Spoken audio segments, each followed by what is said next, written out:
Abriendo el juego.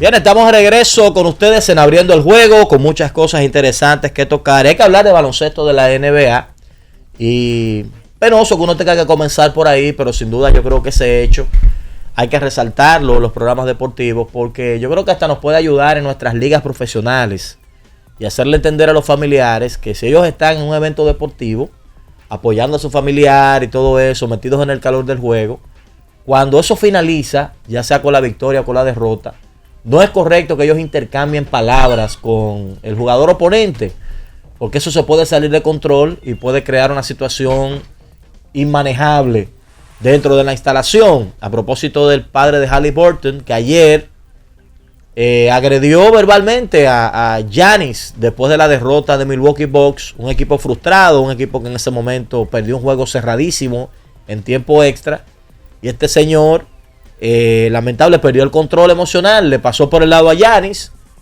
Quizás eso se pudo quedar en pasarle por el lado, decirle te ganamos y te fuiste a celebrar, pero no, el señor pasa por el lado, se para enfrente de Giannis con una banderola de Indiana y comienza a decirle un sinnúmero de cosas a este jugador de los Bucks de Milwaukee, que terminó enfureciéndose después y por suerte no le dio un golpe a ese señor que a todas luces lo provocó después de la derrota de Milwaukee en primera ronda ante Indiana. Yo tengo varias preguntas. Una de ellas es, ¿cómo la seguridad, bajo qué concepto, por cuál razón? Y ahí también hay que darle un cariñito al baloncesto dominicano, porque yo sé que mucha gente, es cierto que se queja de cosas que pasan en el baloncesto dominicano, pero el de la NBA no está exento de ese tipo de cosas, y esto es una muestra de ello. ¿Cómo la seguridad primero permite y bajo qué concepto, con cuáles intenciones permite que un familiar de un jugador vaya y penetre a áreas donde se supone que están restringidas con algo que parece, a todas luces, parece una pancarta? O sea, el área donde estaba el papá de Haliburton no se supone que fue un comportamiento de un fanático. En la cancha. Sí, con una pancarta, con algo parecido a una pancarta. ¿Bajo qué concepto se permite eso? Lo segundo, ¿por qué la seguridad no delimitó un perímetro para las personas que pueden y no accesar a la cancha después de terminado el partido? Él tenía credencial, porque a esa gente a veces le dan credenciales. En el video no creo que no se nota, creo que no.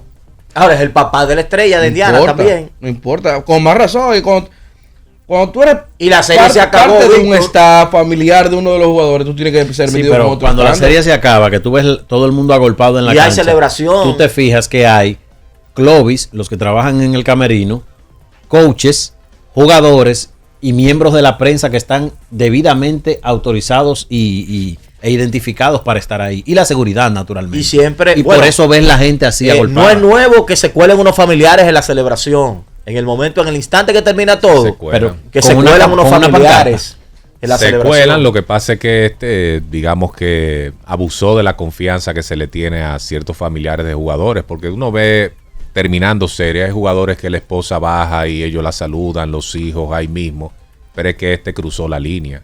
Ya Tyrese Haliburton dijo que va a conversar con él, que tienen un tema pendiente, porque él no puede poner al jugador de esa manera tampoco. Es del jugador que se está hablando ahora mismo por culpa del papá en algo que el jugador no tuvo que ver. Eso es una vergüenza. Sí, porque es que, repetimos, aquí el problema está en que hoy simplemente es la ofensa de un padre de un jugador que termina ganando una serie a un jugador que quedó derrotado. Pero tú te imaginas que ya no le hubiese metido un pecozón a ese señor.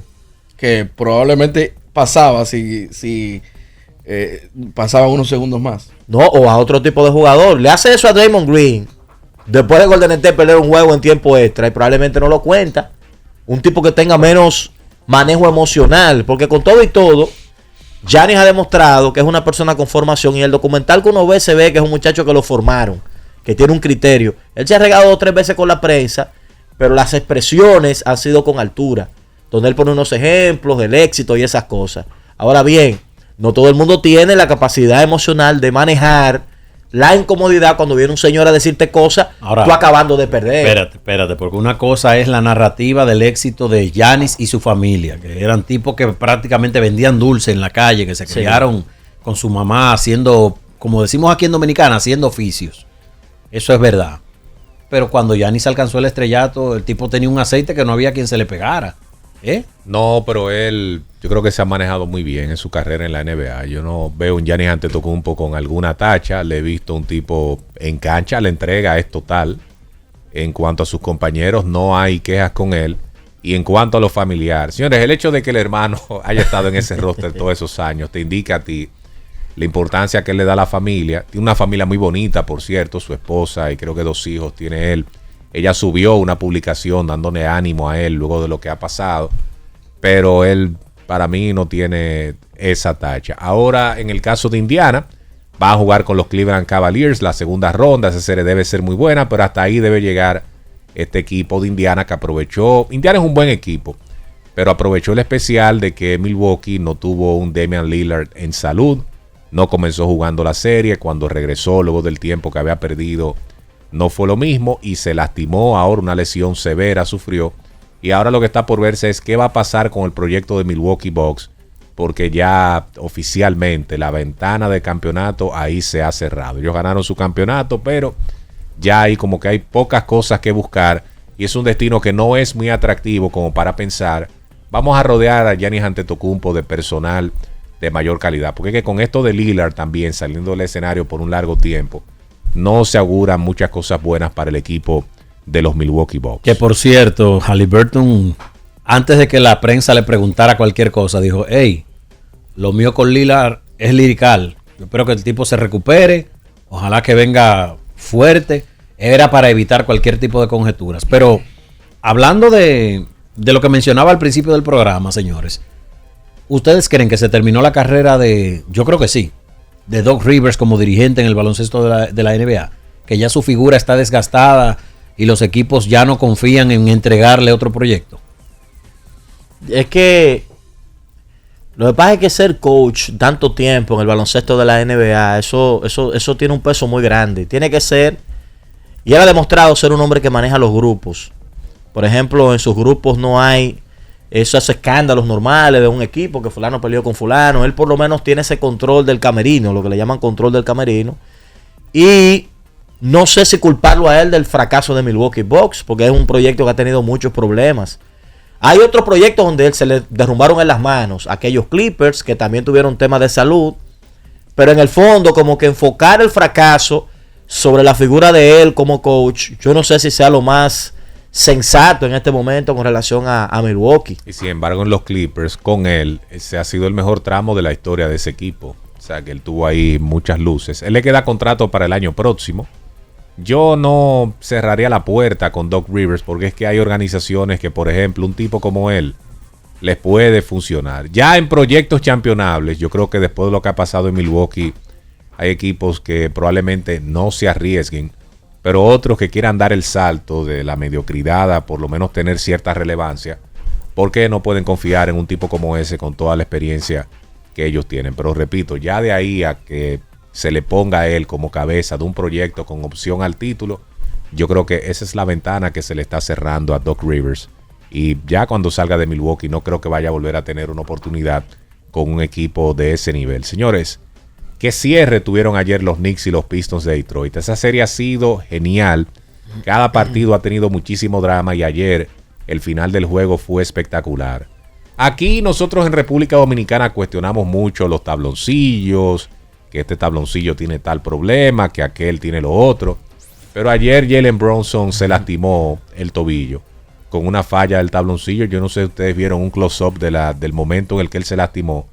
Como que donde él pisó, esa parte se hundió y el pie entonces sufrió una torcedura. Eso provocó que él saliera del juego. Y pasaba el tiempo, cuando él se recupera que quiere entrar, él va frente a la mesa técnica para recibir el paso cuando el partido se detuviera. Pasó muchísimo tiempo y él no podía entrar y Detroit aprovechando el especial y consiguiendo puntos del otro lado.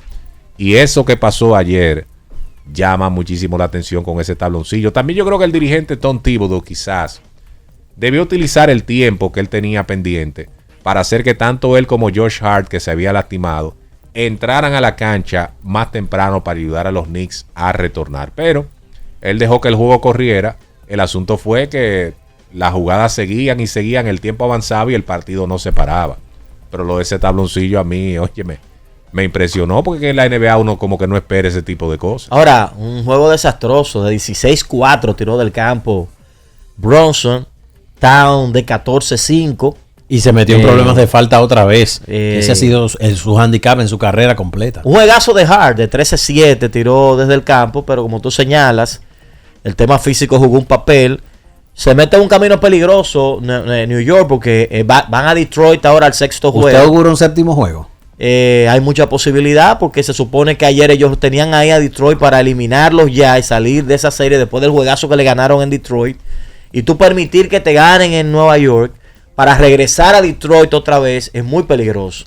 El juegazo que ganaron injustamente porque hubo falta en la última jugada que no pitaron los árbitros, que con esa falta probablemente Detroit se llevaba el juego y estuvieran 3-2 arriba en este momento. Correctamente, o sea que si tú reconstruyes todo, tiene problemas el equipo de los Knicks. Claro, uno entiende que si ellos ponen todo en la cancha, si Bronson viene bien, Towns cuida el tema de las faltas, si lo involucran en el aspecto ofensivo, ellos son un mejor equipo que Detroit. Ahora, en cancha, yo no estoy tan claro si ellos han jugado mejor basquetbol que Detroit en lo que va de serie. No lo han jugado. Entonces eso es peligroso. Ha jugado mejor baloncesto que ellos. Y Detroit, el juego en equipo ha sido la clave para ese conjunto. Ellos tienen a Cunningham, pero tienen un grupo de jugadores que ha estado aportando de manera increíble. Y obviamente uno quisiera de corazón que el dominicano Karl Anthony Towns gane su serie para que, bueno, verlo en el siguiente enfrentamiento contra los Celtics de Boston, que ya despacharon al Orlando Magic con una paliza en el día de ayer, pero también como que uno quisiera un séptimo juego entre esos dos equipos, porque esa serie ha estado muy buena. Yo creo que la NBA, Adam Silver y la parte comercial de la liga se está frotando las manos porque es que está en el ambiente un séptimo juego en el Madison Square Garden. Eso sería muy beneficioso para la liga en términos de rating, porque es que estamos hablando de uno de los equipos más emblemáticos y de mayor notoriedad en la historia de la NBA, y un séptimo juego de cualquier serie de playoff debe ser llamativo para lo que llamamos la meca del baloncesto, un estadio como ese de los Knicks de Nueva York. Tú destacabas que Jamal Murray tuvo un juego destacadísimo, uno de esos juegos de él de postemporada donde anota muchísimo, pero de ese juego de Denver y Los Ángeles Clippers yo vi la primera mitad completa, ya la segunda obviamente por los compromisos aquí tuve que abandonar. Pero lo que hizo Russell Westbrook, sobre todo en el segundo cuarto, fue impresionante. O sea, Russell Westbrook ayer estaba metiendo de distancia con esos tiros en salto. Y ese era como algo que no estaba en el libreto de nadie para ese partido. Y yo creo que eso resultó crucial para que el equipo de Denver despachara ayer a Los Ángeles Clippers. Le ganara ese juego a Los Ángeles Clippers y se adelantaran en la serie 3-2. Sin ese Westbrook, quizás Denver hubiese ganado de todos modos, porque Denver el engranaje ofensivo estaba muy bueno y del otro lado, como que James Harden no estaba en eso. Pocos tiros hizo, como que no tomó mucha responsabilidad y eso no debe ser. Un Kawhi Leonard un poquito por debajo también. Pero Russell Westbrook para mí terminó siendo la diferencia, porque cuando los Clippers en esa primera mitad estaban tratando de regresar, Denver construyó una ventaja temprana por descuido defensivo de los Clippers. Pero cuando los Clippers trataban de regresar, este hombre estaba metiendo que unos tiros de tres, que unos canastos de tablero, que unas jugadas con falta y vale. Señores, como el Westbrook de sus mejores tiempos. Eso no estaba en el libreto y fueron 21 puntos en total para él. Que en esta serie, de repente se ha convertido en un tipo súper relevante y crucial para el equipo de Denver. Bueno, tiene la experiencia, es un veterano. Y en su carrera, él ha enseñado que tiene calidad para defender también. En el playoff, cuando tú combinas la experiencia y la defensa, eso es clave para ganar juegos. Incluso hay en uno de esos juegos que él se robó un balón importante en los segundos finales. Denver es un equipo muy interesante. Es un equipo que tiene material para hacer daño en la conferencia oeste. Con ellos la duda que ha habido es el tema salud y el rendimiento de algunas piezas que uno entiende que deben estar a la altura. Pero nadie duda de que el personal, la estructura que tiene Denver, penoso que ellos se vieron las caras temprano, Denver y Clippers, porque los dos tienen material para quién sabe si estar hasta en una final de conferencia, pero lamentablemente se están viendo las caras y uno de los dos se va a tener que ir en esta fase. Miren, había mencionado al inicio de la serie, antes de comenzar la serie, de que Murray iba a ser importantísimo para las aspiraciones de este equipo.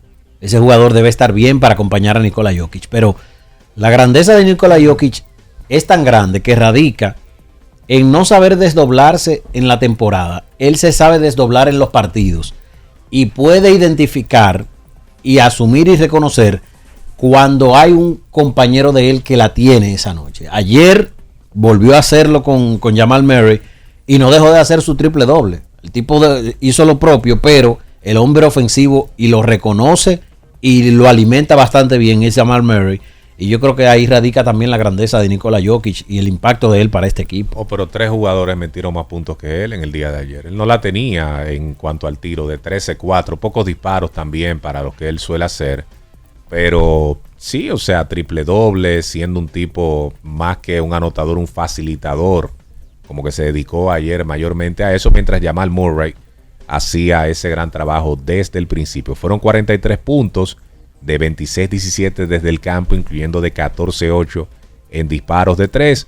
Cuando ese tipo está así, con esa anotación tan efectiva, Denver es difícil, de verdad. Sí, sí, en el caso de los Celtics, pues bueno, ya tenemos la pausa. Al regreso, hablamos de los Celtics que cerraron su serie, terminó su serie y hablamos un poquito de la rueda de prensa de ayer de la Liga Nacional de Baloncesto.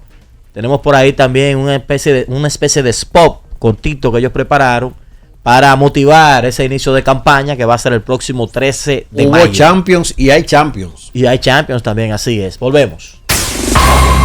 Estás escuchando Abriendo el Juego.